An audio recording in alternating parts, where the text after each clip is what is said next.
ಯಾಕೆಂದರೆ ಪಾಕಿಸ್ತಾನ ಬಾರ್ಡ್ರ್ ಮತ್ತು Iran border ಒಂದೇ ಇರೋದ್ರಿಂದ ಅಲ್ಲಿ ಹೊಂದಾಣಿಕೆ ಇರೋದ್ರಿಂದ ಇವನ್ ಹಿಂದೊಮ್ಮೆ ಇರಾನ್ ಹೇಳ್ಕೊಂಡದ ಪಾಕಿಸ್ತಾನದ ಪರವಾಗಿ ನಿಲುವನ್ನು ವ್ಯಕ್ತಪಡಿಸಿದೆ, ಒಳ್ಳೆಯ ಆತ್ಮೀಯತೆ ಅದು. ಅದಕ್ಕೆ ಪಾಕಿಸ್ತಾನ ಸಹಾಯತಗೊಂಡಾದರೂ ಈ ಒಂದು ಯುದ್ಧದ ನಿಲುಗಡೆಯನ್ನು ಮಾಡಬೇಕು ಅನ್ನೋ ಹಂತಕ್ಕೆ ಬಂದದ್ದು. ನಿಮ್ಮ ನಾಣ್ಯನೂ ಇರಲಿ ನಮ್ಮ ನಾಣ್ಯನೂ ಇರಲಿ ಅನ್ನೋದು ಕೇಳ್ಕೊಳ್ಳೋ ದುಸ್ಥಿತಿಗೆ ಬಂದಿರ್ತದೆ ಇವತ್ತು ಅಮೇರಿಕ.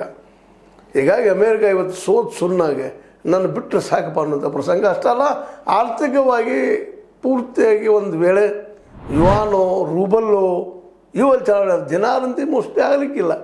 ಚೈನಾದ ನಾಣ್ಯದು ಅದಾಗಲಿಕ್ಕಿಲ್ಲ. ಆದರೆ ರೂಬಲ್ ಮತ್ತು ಯುವಾನ್ ಇವು ಅಂತಾರಾಷ್ಟ್ರೀಯ ನಾಣ್ಯಗಳಾಗುವಂಥದ್ದು ಸಾಧ್ಯತೆಗಳಿದ್ದಾವೆ. ಯಾಕಂದರೆ ಇಲ್ಲಿವರೆಗೆ ಆದರೆ ಈ ದಾಳಿಗಳು ನಡೀತಾ ಇದ್ದಾವೆ ಎಲ್ಲನೂ ಚೈನಾ ರಷ್ಯಾ ತಯಾರು ಮಾಡಲಿಕ್ಕೆ ಇದು ನಮ್ಮ ಇರಾನ್ ತಯಾರು ಮಾಡಲಿಕ್ಕೆ ಸಾಧ್ಯನೇ ಇಲ್ಲ. ಅಲ್ಲೆಲ್ಲ ಫ್ಯಾಕ್ಟ್ರಿಗಳ ಮೇಲೆ ಎಲ್ಲರ ಮೇಲೆ ನ್ಯೂಕ್ಲಿಯರ್ ಪ್ಲಾಂಟ್ಗಳ ಮೇಲೆ ಬಾಂಬ್ಗಳು ಸುಲಭ ಮಾಡಿದ್ದಾರೆ ಅಮೇರಿಕದವರು. ಆದರೆ ಇದು ಎಲ್ಲ ಶಸ್ತ್ರಾಸ್ತ್ರಗಳು ವಿಶೇಷವಾಗಿ ಇತ್ತೀಚಿನ ಹೊಸ ವೆಪನ್ಸ್ಗಳು ಸಹಿತ ಬಂದು ಬೀಳ್ತಾ ಇದ್ದಾವೆ.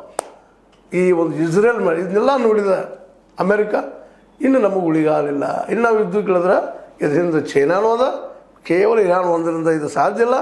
ಅದ್ರ ಜೊತೆಗೆ ರಷ್ಯಾನೂ ಅದ. ಅವ್ರ ಮುಂದೆ ನಾವು ಪೂರ್ತಿ ಡೊಗ್ಗಾಲು ಹಾಕುವಂಥ ಪ್ರಸಂಗ ಬರ್ತದೆ ಅನ್ನೋದ್ರಾಗ ಈಗ ಅದ ಪ್ರಸಂಗ ಬಂದು ನಿಂತದೆ. ಯಾಕಂದ್ರೆ ಮಧ್ಯದಾಗೆ ಅವ್ರು ಕೇಳ್ಕೊಳ್ಳುವಂಥದ್ದು ಇರಾನು ನೀವು ಮೊದಲು ಅಲ್ಲಿ ಹೋಗಬೇಕು ಕೊಲ್ಲಿ ರಾಷ್ಟ್ರಗಳಿಂದ.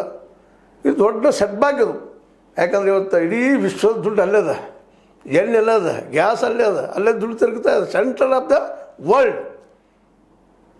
ಅದನ್ನು ಬಿಟ್ಟು ಹೋಗೋದಂದ್ರೆ ತಮ್ಮ ಜೀವನ ಬಿಟ್ಟು ಹೋದಂಗೆ ಅನಿಸ್ಲಿಕ್ಕೆ ಅಮೇರಿಕ ಕಳೆದ 60-70 ವರ್ಷಗಳಿಂದ ಅದನ್ನು ಕಟ್ಕೊಂಡು ಬಂದದ್ದು. 62ರಿಂದ ಹಿಡ್ಕೊಂಡು 60 ವರ್ಷಕ್ಕೆ ಹಿಡ್ಕೊಂಡು ಕಟ್ಕೊಂಡು ಬಂದದ್ದು. ನೋಡ್ರಿ ಯಾವ ರೀತಿಯಾಗಿ ಇವತ್ತು ಹೊಡೆದು ಬಿತ್ತಂದ್ರೆ ಅದು ಕುಂಬಾರನಿಗೆ ವರ್ಷ ಧ್ವನ್ಯಗೆ ನಿಮಿಷ ಅಂದಂಗೆ ಒಂದು ಹೊಡೆತಕ್ಕೆ ಇರಾನ್ ಹೊಡೆತಕ್ಕೆ ಇವತ್ತು